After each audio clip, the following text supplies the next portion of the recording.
Yes. So you all have been vaccinated, I think. Is that right? Got my first shot, yeah. Anybody have any hesitancy about getting it here? So nobody over there seemed to. So. I was so excited to get my first shot. Yeah. Both of my parents were first responders, so I've been waiting until I can get mine and also be safe with them, which has been nice. That's a kind of a common theme that we hear wherever we go, and we saw it today with the students as well. It was like, I want to go visit my grandmother, or I want to be able to travel, or it's always, you know, some reason, something they're looking at getting back to normal. Yeah, I think I'm just excited to get back to more normal campus activities as well, and be able to interact and meet students, and actually especially the first years, because they haven't really had a chance to take part in all of our traditions and everything as well. Yeah, it's been an unusual year, right? Yeah. Understatement, particularly for the freshmen. No, you know, as you say, they've not really had the opportunity to see what's really like. Yeah. Yeah. Yeah. A big part is definitely the football game. I think a lot of freshmen never get experience at Ohio. Is that big at Ohio State? No. Not that big, just, you know, a little bit big. Yeah. People are definitely looking for like watching like football games in the shoe, not only just on the news, like or on the TV. I know I'm personally looking forward for that. Me too. So that's, yeah, that's good. Anything else you guys are picking up as you talk to other students? You get a feel for students' willingness to get vaccinated? A majority of the students that I talk to are extremely excited that we're eligible, and I think Ohio is one of the first places that has us eligible to get the vaccine, which is very exciting. I know I'm leaving the state, and it's only people 30 and older right now who are getting vaccinated there, so I'm grateful that I'm still here and able to get vaccinated before that. So we thought that, you know, if during this month we could take it to the campuses. And that's what we're doing. So we're taking it to the private schools as well as the public schools, 14 public schools. But you know, the whole idea is to make it convenient for the students. So we've been working with the universities to do that. So today we really are kind of kicking that off across the state. And so there'll be, as the vaccine comes in this week, as the week goes on, there'll be more and more students who will be able to get it. So some schools will finish this week. Some schools like Ohio State that are big, obviously, are not going to finish this week. Hey, Andy, can you finish this week? Can you get everybody done this week? With 60,000 students, it might be a little difficult. We're trying our best. Come on, you've been bragging to me how good you guys are. We do think at this point we have over a third of our total university community that has gotten either their first dose or signed up to get their first dose. And given that our students really just became eligible for the most part a week ago today, it's amazing the progress. Over 25% of our students are either signed up or already received their first dose in just a week. That's great. We're excited. So that's great. I don't think we'll have a shortage. I mean, a year ago, right, we were all shutting down, and there was so much uncertainty that grad students, I think, in particular, are excited to get back to their research, get back to teaching in the classrooms. And I know as soon as we announced things, I get texts and emails saying, how do I sign up? Where do I go? What's the link? So I think there'll be a lot of students really eager to get vaccinated. Great. So let's open it up. Anybody questions for this group of students? Anybody? Or for me? Or for Fran? Dr. DeWine, we are seeing an uptick in cases. Are there any thoughts about bringing back any restrictions? Well, we are seeing an uptick in cases, and the concern we have, of course, is not just the case numbers, but that these are more of the variants, which are more, you know, it's more contagious. So yeah, we're certainly very concerned about that. I'm going to talk a little bit about that more today at the press conference, but really, you know, as we look at what we need to do to stay on defense, the offense is the vaccine, the defense is wearing masks like this. I think what we really want to emphasize is let's stick to the basics. We know a lot more today than we did even 6 months ago. We know how very powerful these masks are, that they work exceedingly well. So it really is not what we do, it's how we do it. And our message to the people of Ohio is, let's stay focused on just doing the basic things. And the basic things are wearing the mask, keeping distance, washing hands, and outside is always better than inside. And so, I think that sometimes we have made this a little complicated because it's been a tough year. But as we put the new, we're going to put new orders out today, and we're trying to simplify them and make them really basic so that people will be able to say, okay, these are the couple things that we have to do, and if we do those, then we can go about our business. So yes, it is a month or two that is very a lot going on as we vaccinate more and more people. But last week, the last 7 days, we've had a very, very good 7 days as far as vaccinating people. Well over 500,000 people just with their first dose this past 7 days. So I think the number is over. Actually, I looked at the number. I think it was like 620,000 in the last 7 days. People have gotten their first dose. So that's very powerful, and we just want to continue to do that. So Fran, I wanted to be here today to really just kind of kick this week off and talk to university students. Again, this is going to occur all over the state of Ohio. I also want to mention about high school students. And I talked this morning with all the different health departments and asked them to reach out to the schools and for the schools to reach out to them because we have 16-year-olds and 17-year-olds and sometimes 18-year-olds at schools that are now eligible for the Pfizer. And so we're asking the schools to reach out to their hospitals, to reach out to their health departments, because the Pfizer is the vaccine that is usable, allowable, and our hospitals are the ones who have it, as well as our health department. So, Governor, does the state have any data collected on the scenarios that are leading to this uptick in cases? Do you know if people are having more large gatherings? Is that leading to the uptick in cases? What Dr. Vanderhoff believes and what we think is happening, as I talk to the different people in health departments, is this variant is what is driving this. We're not, certainly it's summer, people are out more, but Andy, we also know that being outside is a lot safer than inside. So we don't think it's the behavior. I'm looking at numbers every week, and we're still at 93%, sitting right there at 93% of people in retail establishments are wearing these masks. So we're not seeing a tremendous change in behavior. Ohioans are doing a very, very good job.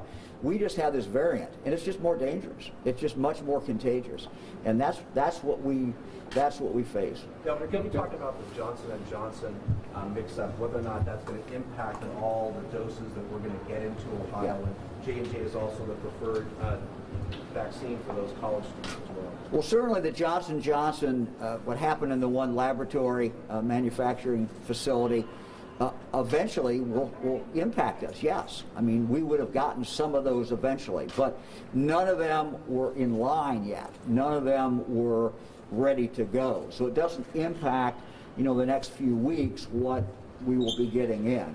But certainly when you take, 15 million out of the system, it's certainly going to impact every state.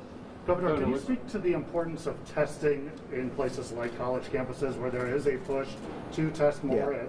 Yeah, Ohio State's going, Dr. Johnson, you're going twice a week, right? Come on in. Don't be back in the back. Glad to stand by. We are going to testing twice a week. We saw a bit of an uptick. We started out at about 0.5%. We drove it down to 0.16%. Then we saw that go back up towards around 0.6. I didn't want it to get up to 1%, so we started testing twice a week. drove it back down. We then went to once a week. Now starting this week, we're going to go back up twice a week. We just had a reading break last week for a couple days, so we'll be vigilant. And then as it goes down again, we'll go back to testing once a week. So the goal, just to repeat the goal is to have every college student who wants the vaccine to get it before the schools go out in early May. That's our goal. And, again, we think that what that does is it will increase the number of students who actually get vaccinated because they can get it on their own campus. Yep. And that's a huge, huge thing. As Dr. Johnson said, we are really encouraging the universities and colleges to increase the testing. Testing is more available today, and we really want them to ramp up that testing just as much as they can. What's your message to college kids? They know they're low risk because of their age. So again, just maybe one more message to the importance of these college kids to go out and get the vaccine even though they are low risk. Yeah, we talk about low risk, and that certainly is true if you compare a college student versus an 80-year-old or a 70-year-old. What we are seeing is the number of cases among young people is going up. It's going down with those who have been vaccinated. I mean, I looked at the numbers this morning. If you look at those over the age of 70, we're at about 72% of them have been vaccinated. So those numbers are crashing down. We still encourage those who've not, 28% who've not been vaccinated to get vaccinated, but those numbers are going down. But the numbers are going up among our young people. So, and we also know that we are seeing some young people who are ending up in hospitals. So this is not it's not a no-risk situation. And I thought it was very interesting that, the students that Fran and I talked to a moment ago, they all had a reason why they wanted to get vaccinated. A lot of times, one of them was go see my grandmother. Other one was talking about something they wanted to do. So, everybody has a reason to get vaccinated. And so we would just encourage everyone, young people, to really use this opportunity to get vaccinated. Those who are in college, it's being brought directly to you. But if you're not in college, you're out working, there's a lot of opportunities around the state of Ohio to get vaccinated and to check that box and move on. Governor, when it comes to the workplace clinics that you announced were to be able to roll out last week, I know OSU is about to have that appointments for that come online this Friday. What prompted the move to that, allowing that? Is that more supplies? Is that a way to hit populations that you weren't getting otherwise? Yeah, all of the above. We have more supplies into the state.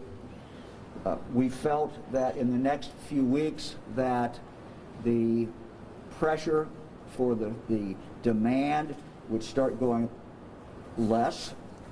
And ultimately, our goal is to get as many Ohioans vaccinated as quickly as we can. And so there was a real request and demand for different businesses who said, I can vaccinate everybody in my business who wants it. I will work hard to encourage them to do it. We're not going to compel them to do it, but we'll work hard to encourage them to do it. We'll give them the basic facts. We'll bring it right in here. And again, it's an opportunity to expand the percentage of people who are getting the vaccine. We have to do everything we can to take it to the people of the state in a way that is convenient for them. Governor, what changes are you making to health orders to simplify them?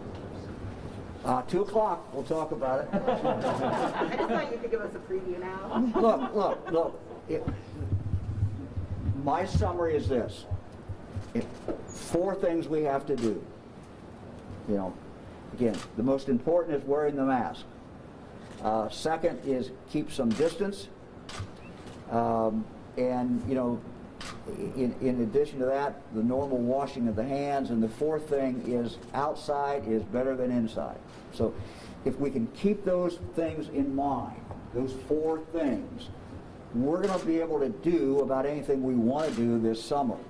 And we'll put out today guidance for proms and guidance for graduation. I mean, look, people are tired. They've been at this for a year. And so it has to be simple. And it has to be focused on what really matters. And again, we know today a lot more. And what we know today is that masks really, really, really work. I mean, we've had kids sitting 3 feet from each other in school hour after hour, and we've not seen the spread. So we didn't know that a year ago. We didn't know it 6 months ago, but we know it today. And so instead of, we're trying to simplify it, we're trying to make it really simple for people to understand so that they can go about and live their life, but do those things that really, really matter. That's the goal. Anybody else? Mr. DeWine, is that recipe a family secret? Actually, I'm still developing the recipe. I sort of made it up because regular Buckeyes, the chocolate melts, and so I thought if I put it in a brownie, it'd be better. So I'll have something to share with all of you. So. But I haven't put the recipe out yet because I'm still playing with it. That's a nice test. And I just want to say, from a personal point of view, that when they come out, the brownies come out and they're really hot. I'm sorry, these are 2 days old. And then tell them what you do with the hot brownie. Then you. Well, so I bake the brownie. I scoop it out into round balls, and I bake the brownie, and then I make the separate, the peanut butter part separately, roll it in the ball, and then as soon as they come out of the oven, I put the peanut butter, push it right down into the brownie. Oh. So anyway. To die for, guys. One more question before we wrap. Unrelated to the pandemic, the Stand Your Ground bill does go into effect tomorrow. It was a controversial bill signed in January. Any comment on it as it goes into effect? No, I really don't have any additional comment. Many states have this. We expect people to be responsible moving forward. So, no, I don't have any comments. Governor, with the Andy? ramp up in cases and then also the increase in vaccine, how is the state measuring how effective the vaccine is against what's happening right now with the spread of the variants? Well, Andy, I don't know if there's any way to do that perfectly. I mean, what we're seeing, you got a couple of variables that are going on. You got this, again, we are in fact measuring and testing to some extent for the variant, and Dr. Vanderhoff, I'm sure, could answer that question much better than I can. So, that is a factor, but also we are now vaccinating people at a pretty high clip. So it's literally, I still describe it as this race that is going on, and we got to do two things. We got to be careful, and we got to get vaccinated. And so we will continue to look for any way that we can get vaccine to people in a simpler way, and to make sure that they have a more convenient way to get it. And so it's a work in progress. It's not perfect, but I talked for 45 minutes this morning and mostly listened to our health directors around the state, or health commissioners around the state. And when you listen to them, they're doing some amazing work about going out to different communities, taking it into churches, for example, taking it into different, starting now to work with businesses to do these pods. So a lot of different things are going on out there, and I think, I just think it's important to say how great a job I think the counties are doing, the cities are doing, and the communities are doing. I mean, when Fran and I go into, as I said, we've been into over now 20 different vaccination sites, and every time you go in, you run into a bunch of volunteers, and these are retired doctors, retired nurses, retired paramedics. These are all kinds of different people, and they're just in there and making a difference. So this has been kind of the untold story, it seems to me. I mean, some of you have reported it, but really the great thing is how communities have come together and continue to come together and continue to kind of reinvent how do we get this vaccine out to more people. A work in progress, but I think it's going very well. Do you still feel pretty confident that your health orders could be lifted within 90 days? Do you still feel that that's a target you can make? Look, that's been the goal.